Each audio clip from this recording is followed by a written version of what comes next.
Fala galera, e aí, beleza? Aqui quem fala é o Vinícius e hoje a gente vai fazer a questão 49 da Faculdade de Medicina da Santa Casa de 2021. Então, bora lá. Os gráficos 1, 2 e 3 ilustram as variações de três características anatomofisiológicas relacionadas aos principais vasos sanguíneos humanos. As variações da velocidade do sangue, centímetros por segundo, da área total de secção transversal, centímetros quadrados, e da pressão sanguínea, milímetros de mercúrio, correspondem respectivamente aos gráficos. Então aqui o que a gente tem, a velocidade do sangue é o seguinte. O que acontece é que quando você tem a ejeção do sangue pelo coração, o coração bombeia, faz pum, aí passa para a aorta com uma velocidade muito grande. Então você tem que procurar um gráfico que a velocidade começa muito grande. Então pode ser ou o gráfico 2 ou o gráfico 3.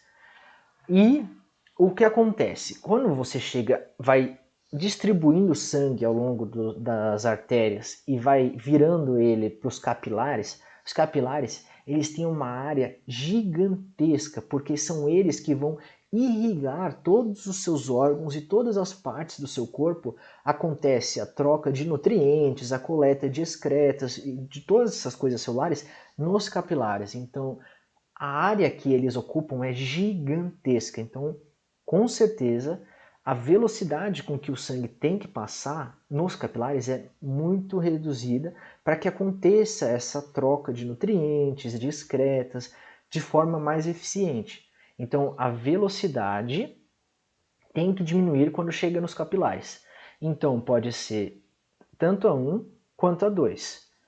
Desculpa, tanto a 2 quanto a 3. Daí, o que acontece é que quando você passa para as veias, os capilares, eles têm essa característica assim, ó. Você pensa assim, ó, isso aqui, eu vou fazer bem simplificado para vocês. Isso aqui seria a artéria. Essa artéria, ela se bifurca em várias capilares. Vamos por assim, se bifurca em vários capilares. E aí esses capilares, todos eles se juntam de novo quando chegam aqui, né? Eles se juntam de novo para dar origem às veias. Então aqui a gente tem uma área gigantesca e uma velocidade reduzida para ocorrer essas trocas gasosas de forma mais eficiente. Por quê? Dependendo do capilar que você está falando, passa uma hemácia por vez. Então não tem como a velocidade ser grande. Agora, quando a gente chega nas veias, a velocidade ela tende a aumentar. Por quê? Porque diminuiu a área total das veias. Então aqui a gente tem uma velocidade grande, aqui a gente tem uma velocidade grande, aqui a gente tem uma velocidade pequena, e aqui a gente começa a ter a velocidade grande novamente. Então o gráfico faz o sentido de velocidade, no caso dos vasos sanguíneos, é esse gráfico 3 aqui, que tem essa curva em U. Agora quando a gente vai para a área total da seção transversal, que é o que eu estou falando que está totalmente relacionado com a velocidade, ela é a seguinte: você tem uma área reduzida no caso das artérias, arteríolas, nos capilares a área fica gigantesca e nas veias e nas vênulas, veias, e no caso das veias cavas, que tem a veia cava superior e a veia cava inferior, elas têm de novo uma área reduzida. E é por isso que se você tiver o mesmo fluxo e a área for menor, a velocidade vai ser maior. Por isso que aqui a velocidade é maior, tanto na artéria quanto na veia, porque a área dela, para a mesma quantidade de fluxo, é menor, são grandezas inversamente proporcionais, porque o fluxo é o mesmo, então tem que passar a mesma quantidade de sangue.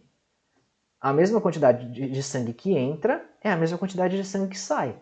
Por isso que quando você passa pelos capilares, a velocidade desse sangue reduz, porque ele tem uma área gigantesca. Então, esse gráfico 1, com certeza, é o gráfico da área da seção transversal. E aí, por exclusão, mentira, eu vou explicar o porquê, Mas aí a gente chega que a pressão sanguínea só pode corresponder ao gráfico 2. E aí isso nos dá a alternativa C, que é o que fala 3, 1 e 2. Agora eu vou explicar para vocês o porquê que é o gráfico 2, é da pressão sanguínea.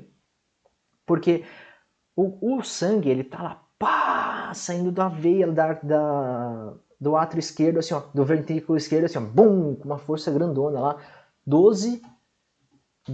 120 milímetros de mercúrio, saindo com uma força gigantesca. Pá, beleza, saiu. Inclusive essa pessoa aqui tá com a pressão sanguínea baixa. Então é perigoso aqui, né? Então, aí que tá com 9 de pressão sistólica, então tem que tomar cuidado aqui. Aí o sangue ele vai perdendo pressão, perdendo pressão, perdendo pressão, perdendo pressão, chega nos capilares, tem uma pressão sanguínea ainda considerável para poder fazer as trocas. Só que a hora que chega nas veias, vocês têm que lembrar de uma estrutura que é muito essencial, que não existe nos capilares e nas artérias, que são as válvulas.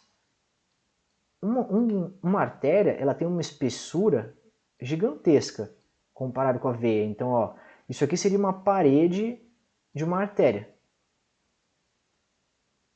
para aguentar toda essa pressão aqui. E ela não tem nada aqui na luz dessa artéria, ou seja, no meio, por onde o sangue passa.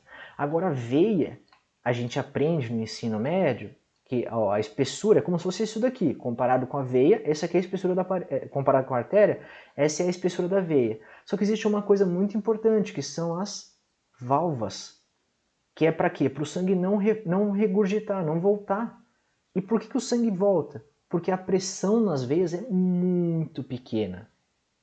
Por isso que é, no caso, o gráfico 2 representa o da pressão sanguínea. Beleza? Se você ficou com dúvida, deixa aqui nos comentários e se você gostou do vídeo, curte ele, compartilha com seus amigos.